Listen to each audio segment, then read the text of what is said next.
Good afternoon. How are you diddling?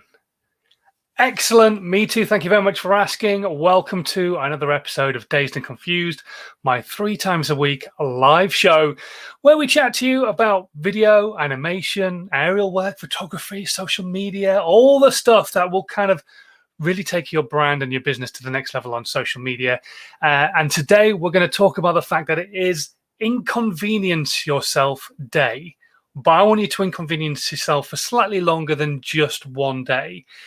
So if you were going to watch this, whether it's live right now, whether it's on the replay, or whether you're listening right now on the podcast, I really want you to bear with me. I really want you to inconvenience yourself today. Easy for me to say.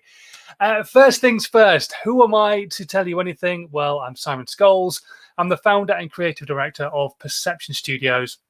And we're an award-winning visual marketing agency, and we help brands and businesses create content that makes them stand out on social media.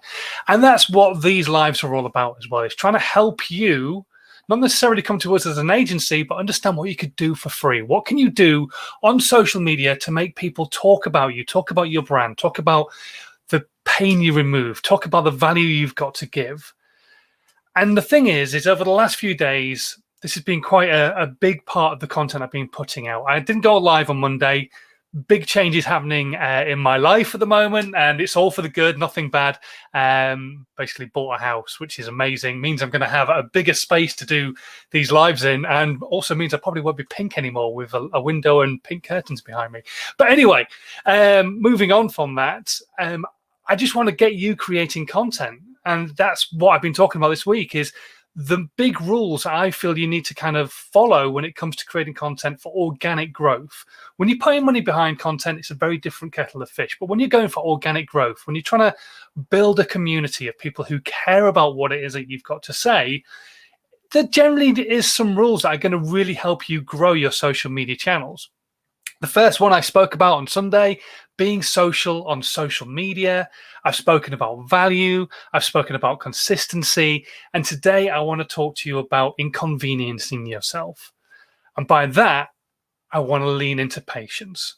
Because the big thing for a lot of people when it comes to creating content on social media is they want results like that. Now, I've posted a tweet. Where's my business? I've put something on Instagram. Where are my 1 million people following me and my 30,000 likes on that image? Why are they not happening now? And it's because you don't have an audience. You don't have a community who care about what it is that you're putting out yet. I'm not saying you never will, but you need to do all these other elements. You need to be social on social media. You need to be consistent on social media. You need to put value on social media for that organic growth to happen. And then to make all those things actually work, you need to have an element of patience. You need to make yourself be in an inconvenient position, because the thing is it is inconvenient that social media doesn't work quickly and fast and give you a massive audience straight away. But that's just not how it works anymore. Social media has changed over the years. And yes, some people will be very lucky that maybe they'll get a shout out from a great creator, or somebody will push their piece of content in front of their 1 million followers. But even now, in this day and age, actually having somebody giving you a great shout out doesn't necessarily automatically mean you're going to get hundreds of thousands of people following your content anymore. Back in the day, that used to actually work.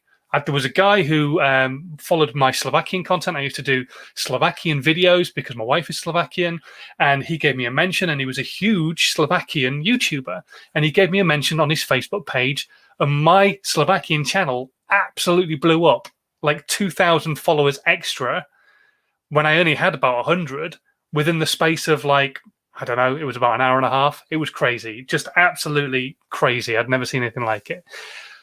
But when you consider this guy had over 1 million followers, actually only getting 2,000 means that actually a lot of people still didn't really care. They're there for his content, they're not there for mine. So you've got to remember that necessarily actually getting a shout out from somebody isn't going to necessarily give you a load of audience. Collaborating might not, but all these things are going to help. But what you still always have to remember, always, is this is not going to happen overnight. I'm not talking about you being consistent and being social on social media and putting out value for a month and things changing. I'm not talking about doing it for 2 months or 4 months or 8 months or 16 months. You have got to keep doing the consistent content, the value on a regular basis, over and over and over again, for your community to just keep growing and growing and growing. And what you've got to remember is that million people that maybe you want as a number for some reason, some arbitrary figure that you've pulled out of thin air, isn't important. The vanity metrics don't matter. What really matters is continuously growing your community with people who give a shit about what it is that you've got to say, who actually care about the value that you've got to give, who actually are interested in the pain that you are removing for a certain person, be that pain that they don't understand numbers so they can't do their own accounts, be that pain that they don't understand social media so that you can help them with their social media content, be that pain that they don't understand how to change a tire on their car, so you're going to teach them how to do it. Whatever that pain point is that you're removing, you just need to focus on that and not worry about any of the numbers. If you're only getting 3 or 4 people liking a photograph on Instagram, that's still 3 or 4 people within your community who care about the content you're putting out, care about the value that you're giving, and will hopefully eventually start to share it with their audience, their friends, because they feel they'll get value from what it is that you've got to say. This is something we all forget to do in this day and age. Not something I do. Personally, I try to share as much as I possibly can, but a lot of people will forget to share content. So right now, I can sit here and say to you right now, whether you're watching the live, whether you're watching the recording, whether you're listening to the podcast, please share this piece of content. But for a lot of us, it's still too much of an effort to move our thumb ever so slightly to one side and press share on whatever social media channel we're watching it on, or move the mouse to one side and click share. And so you have to just stop worrying about vanity metrics and just concentrate on keeping doing the simple tools, using the simple rules. Be social, be consistent, give value, and be patient. Don't expect these things to happen really quickly. Don't expect a community to grow overnight. It's great if it does. It's great if you do get that shout out from somebody who is on the same ethos level as you and they agree with everything you're saying and they're an influencer already and have millions of people follow them and they go, you know what? This guy is on point. This girl, she knows what she's talking about. Then they share you and that's awesome. But don't always expect that. You cannot expect to go viral overnight. It's just not going to happen. So please follow those 4 rules. That's it. Just 4 simple rules can make a big difference to your content. You've got to be social, got to be consistent, got to give value, and you've got to be patient. And if you want to listen to the content that's talking about those other rules, go and have a check out of my podcast. I've still been putting out the podcast on a daily basis.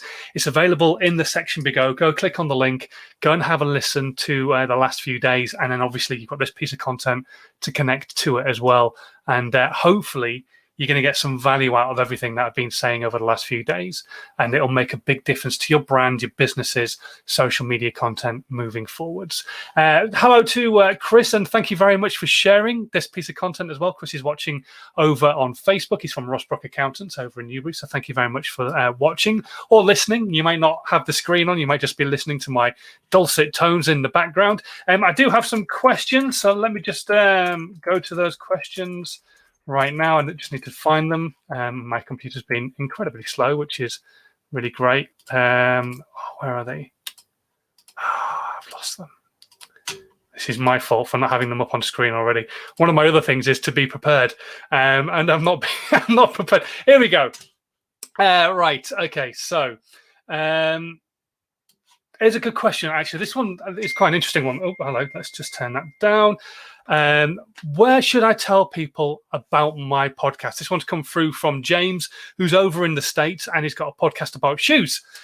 So James, I'd imagine you're probably going to be watching this on the replay. Where should you tell people about your podcast? Wherever your audience is hanging out. If you've got a podcast about shoes, probably about trainers and that kind of thing, rather than a pair of brogues, I can't imagine you doing a podcast about that. Then what I would say is 100% you need to be making content on channels like Instagram. You need to be putting content out on Pinterest, out on Facebook, talking about what you're talking about. I don't know exactly what your podcast is about, but that's where I would recommend putting content out. I would also recommend trying to collab with different people, maybe people who do pimping of trainers. You see that a lot these days, people who put new artwork onto Nikes or Adidas and then sell them on to people to get people actually asking them to do specific types of artwork on their trainers as well. So definitely get some of those guys on your shows. They've got some amazing audiences. Maybe even get designers on, people who have designed trainers maybe now and in the past. The guy who actually came up with the Reebok brand has just released his own autobiography, his own book. So you could actually probably reach out to him. He hasn't got much of a social media following right now. People know of him, but you could reach out to him and maybe see if he would be interested in being on your podcast. Who better to talk to than somebody who actually started a international shoe brand, which turned into a sports brand? So there's all sorts of things you could be looking to do, but definitely be putting content where your audience is. Who likes trainers? Well, that audience is probably on Snapchat, TikTok, Instagram, Pinterest, those type of visual places where you can show the shoes off, maybe show off elements of the videos, maybe of you recording the podcast, that kind of stuff.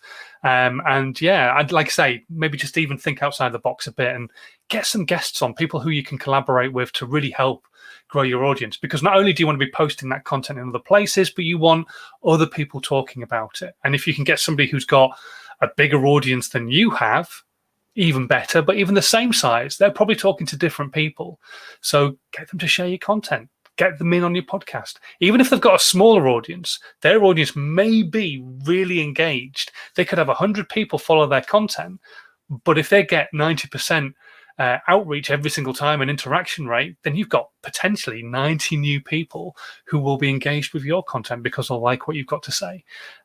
So yeah, definitely have a look at that. Let's have a quick other one as well. This one came through about podcast too, which came through from Lee. Okay. And Lee was on Twitter and says, have you got any tips on how to start a podcast? And I was just talking about this actually just a moment ago on Clubhouse. And yeah, basically I do. You've got the most powerful tool for podcasting in your back pocket right now, or maybe you're watching this live on it right now, your mobile phone, or maybe even an iPad or like a tablet. Most of these tools have the ability for you to do voice note recording, to actually do like a voice memo. Even my computer, even my laptop has a microphone built into it. My computer has a laptop built into it, and it has a voice recording tool available to me on the actual platform. If you don't have anything that's like a voice recording tool, but you do have a microphone built into your computer, then what you want to do is go and download something like Audacity, which is a free piece of audio editing content tool, which is available for all like laptops and computers. It's completely free. Download it, install it, and then you can record your voice on there instead. And then just put that content out, talk into the microphone, give away your value, talk about your niche, and then, yeah, start posting it.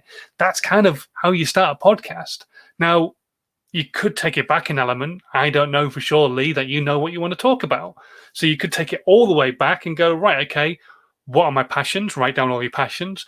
Then start looking that, narrowing that down a little bit and going, right, okay, what's my biggest passion? Okay, for me, back in the day, my biggest passion would have been track and field, but I was a big rugby player, I was a keen footballer, but track and field was my main thing. So, okay, I'm going to talk about track and field.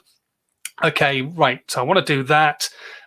So what am I going to talk about? And then come up with the show idea, the show format, put it all together so you know roughly what your format's going to be on every single episode. Obviously, it can change as you go along, and then start creating content about it. First things first, what I would have done is maybe tell your story. So whatever your passion is, talk about why it's your passion. So I would talk about, I used to be an athlete. I was training for big international competitions, got a major injury, but the sport's always still been a passion of mine. I put on loads of weight. I lost loads of weight. I got back into athletics, all that kind of stuff. Tell my story. And you can do the same thing about whatever it is that your passion is about, Lee. So that's what I would recommend for you right now. If we've got any more questions at all, stick them into the comments on whatever platform you're watching on. I'm going to be here for a little bit longer, not too much though.